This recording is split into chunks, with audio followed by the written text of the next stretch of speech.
que se le denomina inconsciente cognitivo.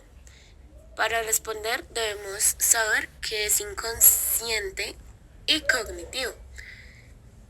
El inconsciente es el nivel menos accesible de la conciencia. En él se encuentran todos los sentimientos, vivencias, deseos, entre otros, que suponen un conflicto para nosotros y que están reprimidos. El inconsciente funciona de la siguiente manera. El inconsciente no hace juicios de valor y está siempre conectado con el presente. Los pensamientos, las sensaciones, las emociones o las experiencias se guardan en el inconsciente, y todo ello sin que el sujeto lo sepa. El inconsciente se identifica con el yo, no con lo que le ocurre a los demás, sino con las experiencias que vive uno mismo. Esta información que queda registrada sirve de base para que nuestra mente pueda reaccionar ante determinadas situaciones. Como por ejemplo, si con la información registrada en el inconsciente, nuestra mente evalúa que una situación es peligrosa, se activarán los mecanismos necesarios para actuar en consecuencia. La mente no distingue de si algo es real o no. Por ejemplo, cuando imaginamos una situación desagradable, se reviven sentimientos y recuerdos similares a los que ocurrieron en ese momento. El inconsciente graba y guarda cada detalle referente a las situaciones que vivimos diariamente. Es como el disco duro de un ordenador, donde queda todo almacenado. ¿Qué es cognitivo?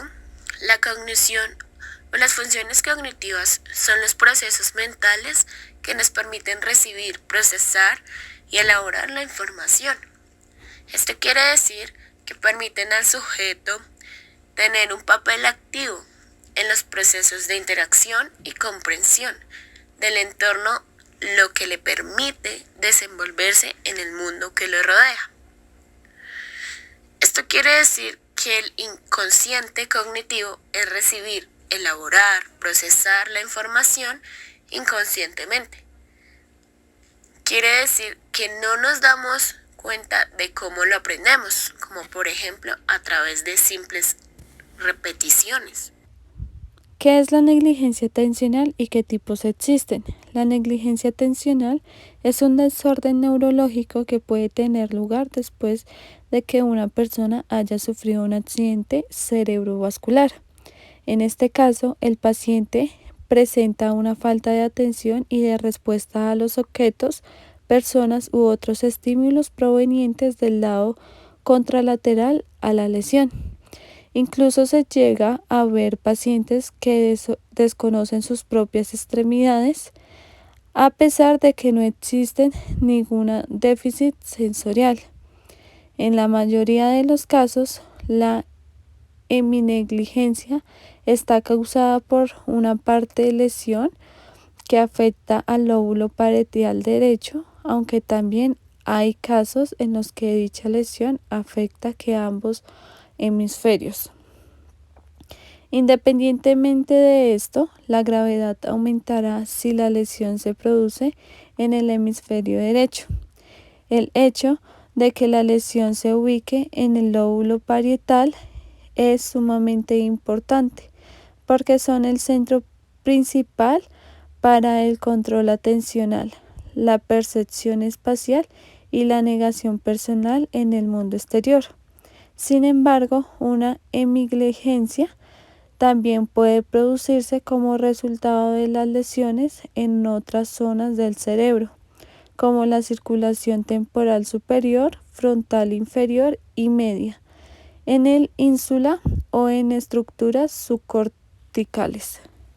Tipos de heminegligencia. Se encuentra en negligencia atencional o sensorial. Este es el tipo de negligencia, hace referencia a un déficit de conciencia de los estímulos situados en el lado contrario de la ubicación de la lesión que causa el déficit.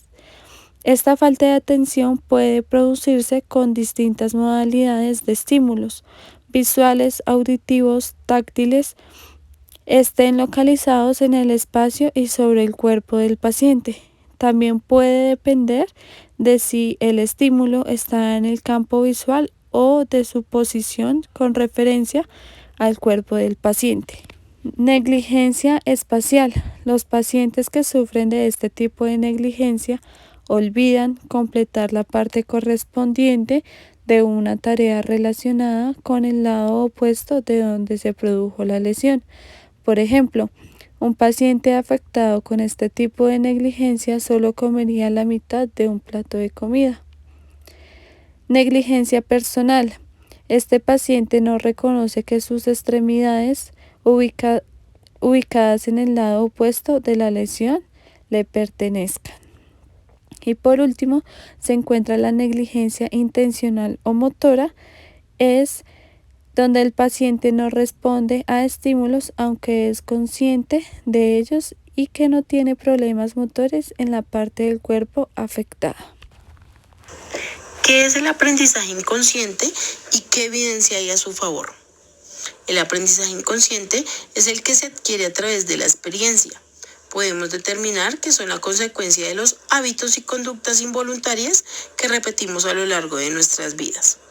Un ejemplo, aprender a caminar, a hablar, relacionarse, ser amables, graciosos o de personalidad tímida, entre otros, provocando que a veces no seamos conscientes de los aprendizajes adquiridos, incluso después de un tiempo de haberlos aprendido.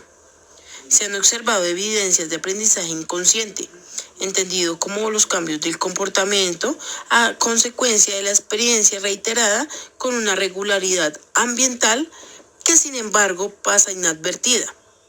Bien es verdad que pese al interés de este fenómeno, frecuentemente tratado dentro de la etiqueta de aprendizaje implícito, hasta la fecha se han podido hacer pocos avances metodológicos, en el sentido señalado anteriormente. Recurso a las diferencias cualitativas entre sus formas explícita e implícita para verificar la naturaleza del inconsciente de la última y de paso establecer sus propiedades fundamentales. Sin embargo, algunos se han hecho así, por ejemplo, Gosche y Turner, 1999. Aplicando la estrategia de la contraposición de procesos, pusieron de manifiesto una vez más el carácter controlado del aprendizaje consciente frente al carácter automático de los efectos del aprendizaje inconsciente. Este tipo de datos, junto con la capacidad de aprender mostrada por amnésicos profundos Handman y Zicker, 1997. La evidencia aportada por alguna otra aproximación complementaria a la del uso convencional del paradigma de la disociación y también, como no por el uso habitual de este paradigma, pusieron de manifiesto la intervención de aprendizaje inconsciente en diferentes contextos. Condicionamiento, asimilación de gramática artificiales, patrones secuenciales, control de sistemas dinámicos, resolución de problemas, etc. ¿Qué es la memoria inconsciente y qué evidencia hay a su favor? Es aquella de la que no tenemos un conocimiento consciente y que se activa ante estímulos repetidos. Hablamos de memoria inconsciente cuando en apariencia no tenemos los contenidos de un episodio pasado, según indican las pruebas explícitas de recuerdo y reconocimiento, que gracias a su representación coyuntural relativamente duradera influyen en nuestra conducta ulterior.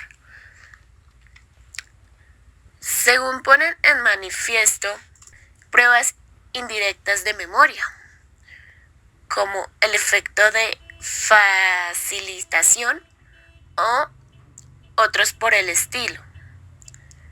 Precisamente esto les ocurre con frecuencia a las personas que padecen amnesia a causa de deterioro neurológico en el córtex prefrontal derecho y en el hipocampo. Según las evidencias, como señala River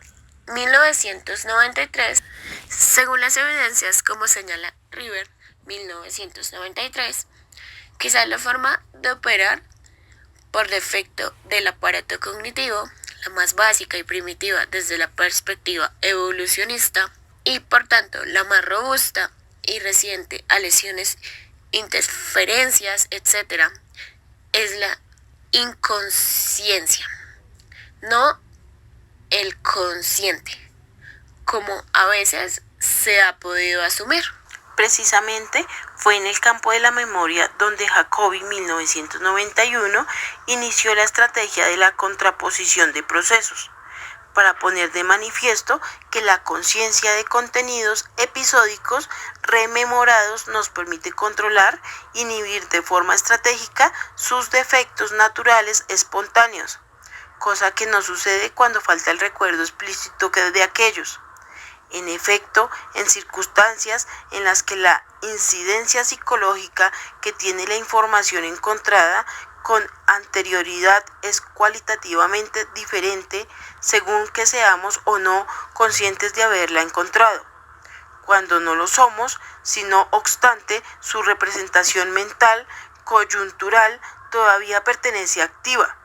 En ciertas condiciones tendríamos que atribuir la influencia de esta activación a causas distintas a la genuina. Describa dos posibles disociaciones presentes en un síndrome neuropsicológico de los que afectan la percepción o la atención.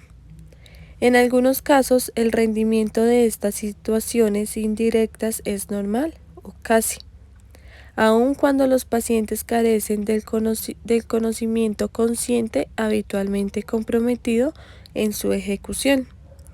Además de la amnesia anterograda, otras variantes de esta llamativa disociación patológica han sido observadas en personas con desórdenes en el manejo del habla y la lectura, la percepción visual, el reconocimiento de rostros, la conciencia de algunos déficits y disfunciones personales, la experiencia del lado del propio cuerpo y del espacio contralaterales al hemisferio lesionado. Así, por concretar un poco más algunas de estas patologías, sucede que personas que sufren cegueras para una parte de su campo visual, debido a la lesión del corte estirado, por lo que carecen de la sensación de ver los objetos ahí ubicados. Cuando se les esfuerza, pueden adivinar su localización, orientación y otros atributos de estos, lo que se conoce como visión ciega. Weisskopf, 1997. Del mismo modo, se ha comprobado mediante las pruebas indirectas que algunos pacientes que sufren prosopagnosia, incapacidad de reconocer intencionalmente rostros familiares, a causa de la lesión bilateral de la corteza occipital temporal. En realidad, sí es que la discriminan, diferenciándolos de los desconocidos, aun cuando firme no habernos visto nunca antes.